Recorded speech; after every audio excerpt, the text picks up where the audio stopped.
Vamos lá! Começamos o capítulo com Yuta dizendo que irá sair, segurando sua espada fortemente como se estivesse irritado. Porém, Hajime chama sua atenção para que não intervenha e que ele precisa voltar. Uma aura absurda de energia amaldiçoada começa a sair dos dois. Pequenos raios transbordam do Hajime e do Yuta, ele é envolto ali de uma camada por todo o seu corpo de energia amaldiçoada. Hajime diz que o próximo não será Yuta, mas sim ele, o que mostra que o feiticeiro vai lutar mesmo com o vencedor do duelo. Hakari intervém e pede para Yuta se acalmar e diz que desta vez Hajime está correto. Kenji diz que Gojo falou para eles que só aceitaria a intervenção quando ele estivesse tão fraco quanto os dois, meio que fazendo uma comparação de que só poderiam intervir quando estivesse no mesmo nível de habilidade que o Kenji e também o Okutsu. Yuta diz que isso depende muito. Como Sukuna está impedido de usar a expansão de domínio, ele e Itadori podem dar conta dos outros dois Shikigamis. Maki chama a atenção do Yuta, dizendo que se alguém for agir, será ela, e questiona a todos o quão seguros estarão caso Okutsu seja derrotado, levantando a moral do, sei lá, do namorado. Alguém comenta que se conseguirem vencer o Sukuna agora, isso tudo não será mais necessário e que devem apostar nessa situação. Quando vemos é o Itadori e ele diz que deveriam apostar nisso e chega pro Yuta dizendo que o Okutsu deve fazer o que for necessário. Kusakabe fica indignado com a infantilidade deles, dizendo que eles não sabem o que estão fazendo, chamando-os de moleque. E eles são. A maioria ali tem 15, 16, 17, 18 anos, então não tá mentindo. Meimei abre um pequeno sorriso como se debochasse da inocência deles e diz que as condições de vitórias do Sukuna e do Gojo são bem diferentes. Se o Gojo vencer, só restará o Kenjaku contra todos eles, mais Satoru Gojo. Se o Sukuna vencer, ele vai ter que enfrentar todo mundo e vai estar completamente desgastado. Hakari acredita que Sukuna ainda tenha uma carta na manga e que ao entrar em ação, talvez o Sukuna a utilize. Yuta questiona se não devem mesmo tentar provocá-los e Kusakabe responde que sim, não devem, como se aquilo fosse algo óbvio. Isso porque nos bastidores ainda existe um monstro chamado Uraumi e que não devem mostrar tudo que possuem, porque essa batalha é uma luta contra o Sukuna. Kusakabe diz que eles devem ajudar Satoru Gojo com todo o poder que eles têm, sem ser um estorvo e que nessa situação atual, onde eles possuem a maior chance de vitória. Yuta fica cochichando algo sobre estar atrapalhando, irritado como se nem mesmo suas habilidades pudessem fazer alguma diferença na batalha. Hajime então questiona se os feiticeiros desta época agora são desse jeito, e Hakari não entende muito bem a pergunta dele. Kashimo então questiona que isso não é o ponto, que essa é uma luta para Satoru Gojo e que independente do que aconteça é uma desonra interferir. Assim,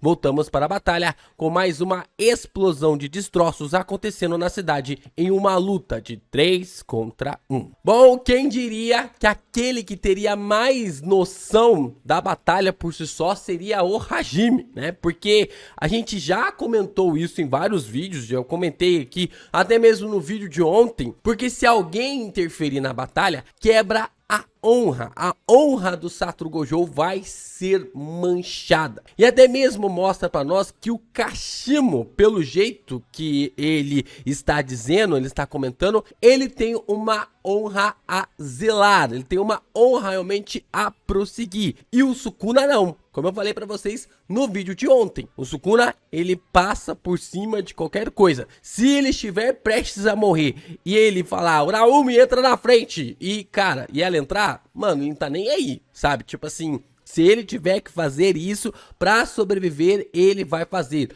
O Sukuna é um ser sem honra, ele não mede nada, ele vai fazer e vai utilizar todas as ferramentas possíveis pra conseguir derrotar os seus adversários.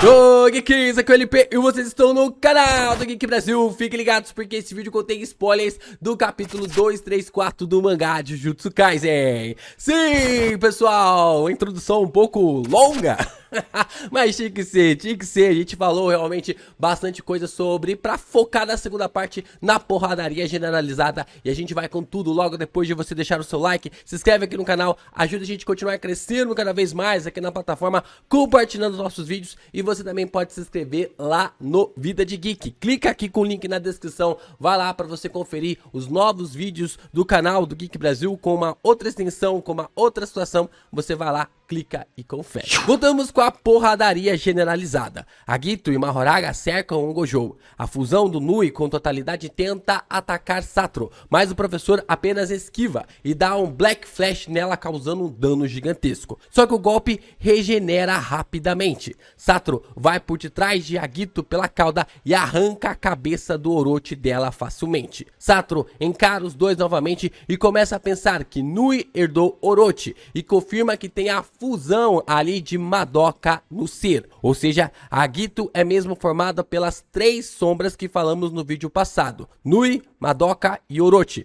faltando só confirmar os cães divinos. Gojo entende que Agito não é Mahoraga, ou seja, ele só precisa acertar um golpe certeiro para que ela seja eliminada, ou ele seja eliminado, depende aí do ponto de vista. Mahoraga ataca Gojo novamente, tirando ele da sua concentração. Gojo sorri, os ataques ali dos Shikigamis são piadas para o professor na medida que ele vai recebendo. A gente observa que o Mahoraga ataca o Gojo, levando ele de frente com Agito, e assim Satro fica cercado pelos dois. O professor começa a pensar novamente e entende que deve destruir prioritariamente o Agito, mesmo que Sukuna seja restaurado, e é o que ele está realmente tentando fazer. É o que está tendo para hoje. Transita para dentro das sombras e Sukuna começa a pensar que, em hipótese alguma, deve deixar o Gojo usar o roxo de novo. Sukuna diz que o roxo que começou a batalha foi de uma produção de 120% ou mais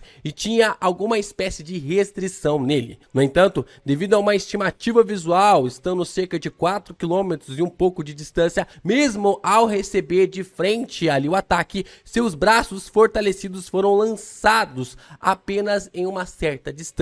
Porém, agora ele não está em seu melhor momento, e se o roxo lhe atingir a queima-roupa, mesmo com apenas 100%, né, esse apenas com muitas aspas, com 100% de potência, ele será mortalmente ferido. Sukuna questiona quanto tempo mais Mahoraga vai lhe fazer esperar, e que ele não está mostrando o que o antigo rei quer ver. Iroman diz que Mahoraga não pertence mais a Megumi e que agora ele é sua sombra, e pede para ele mostrar seu verdadeiro poder. O leme parece girar mais uma vez e algo estranho acontece, e Satro assim perde seu braço direito. Quando vemos o quadro de baixo, Mahoraga parece ter a capacidade de utilizar o clivar. Dentro das sombras, Sukuna está rindo de empolgação, mas ele oculta seus lábios, mostrando que Satro Gojo estava errado mais uma vez. Kusakabe e Itadori questionam que o corte do Mahoraga foi igual ao do Sukuna, sem chance para qualquer um se preparar. Shoko joga mais um cigarro ali no chão, dizendo que Gojo está em apuros agora, porque está com sua capacidade de cura de uma forma diminuída. Cara, tem uma parada muito estranha com essas sombras. Tem uma parada muito estranha com essas sombras e somente Sukuna entendeu, né? Ele já entendeu faz tempo e a gente tá moscando aqui nessa percepção. A única coisa que eu consigo entender é que talvez o Mahoraga e as outras sombras ali do Sukuna sejam uma extensão da área do seu domínio. Se elas são uma extensão da área do seu domínio, isso pode fazer com que o Sukuna aplique a sua técnica inata nas sombras também. o que poderia fazer ali com que o Mahoraga pudesse utilizar os cortes ao mesmo tempo que ele consegue utilizar a forma das 10 sombras, o que quer dizer realmente que ele pode ter essa capacidade com esse domínio. Isso que me deixa um pouco intrigado, cara, isso que me deixa um pouco intrigado, porque essa questão do capítulo passado, na qual o Sukuna ele acaba manipulando toda a situação para poder fazer e criar o Agito, isso demonstra que talvez a expansão de domínio não seja ali o Jardim das Sombras, Jardim Quimera das Sombras, mas sim as próprias sombras por si só. A forma realmente de como ele consegue controlar e estar nesse aspecto. Tem algum segredo oculto nessa técnica das 10 sombras, assim como o próprio Hakari já está percebendo. Ou seja, assim o Sukuna poderia colocar os cortes nas sombras, já que elas fazem parte da extensão da área do domínio e basicamente seguiria por essa situação. Ou eu posso estar muito errado. Ou eu posso estar muito errado, esquece tudo que eu falei aqui, porque, cara, tá difícil, você percebe, você recebe uma regra, você recebe uma situação no capítulo e no outro o cara joga tudo pro zaralho, joga tudo pro escanteio, então fica bem difícil, né? Ou eu acredito que a gente possa ter realmente as sombras com uma extensão ali do domínio dos jardins ali das sombras, ou é outra coisa, é outra parada e esquece tudo que eu falei. Gojo então começa a se curar, mas não dá tempo de fazer mais nada. Sukuna sai das sombras e começa a surra no professor. Ele toma um soco no Mahoraga e é mandado ali para trás. E depois o Sukuna já emenda uma voadora na cara do professor. Agito vem por detrás dele para lhe acertar um golpe, mas nada acontece. Gojo então diz para Agito sorrindo que ela meio que tá sobrando, ele tá meio que sobrando ali, como se ela não tivesse se encaixando na batalha, enquanto uma bola do azul se forma em sua cabeça. O braço do professor continua no processo de contenção de dano, e assim ele dirige o azul no bucho do Agito, mandando ele para longe. Dirigindo um ataque parecido com o que fez com o Toji, ele tenta pegar Sukuna no golpe do azul com a forma da saída máxima, mas Mahoraga puxa o Sukuna de lado e Agito é pego em cheio. Agito é completamente destruído, sendo mandado muito para longe e literalmente implodido, enquanto o narrador diz que no futuro, daqui a 41 segundos, Satoru Gojo esculpirá nessa batalha mais um rastro do roxo, com o braço do professor começando a se refazer. Agora eu fiquei preocupado. Agora eu fiquei preocupado, mas não com o Sukuna, fiquei preocupado com o Gojo, porque toda vez que o Gege ele ergue uma bola, ele dizima ela. Lembram do Naobito? Lembram que ele fala do Naobito? Ah, porque a técnica do Naobito é de tal coisa, é feita de tal forma, ele cria tal expectativa, tem aquela perspectiva X, Y, Z, e blá blá blá, blá blá blá, e mete daqui, mete dali, faz de lá do que, mas só funciona quando eles têm os dois braços, quando ele tá ali com os dois braços, aí veio o Jogou e pá,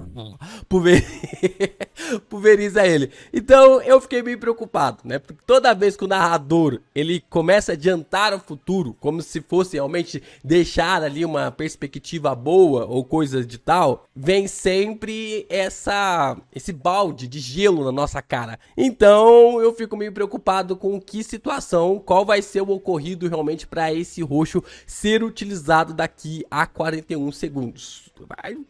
Talvez o Mahoraga vai de vala, mas talvez Gojo possa ir junto também. Sobe a mensagem do editor dizendo que agora sim, a batalha de Gojo versus Sukuna atinge seu clímax. E o capítulo termina dizendo que teremos continuação na semana que vem.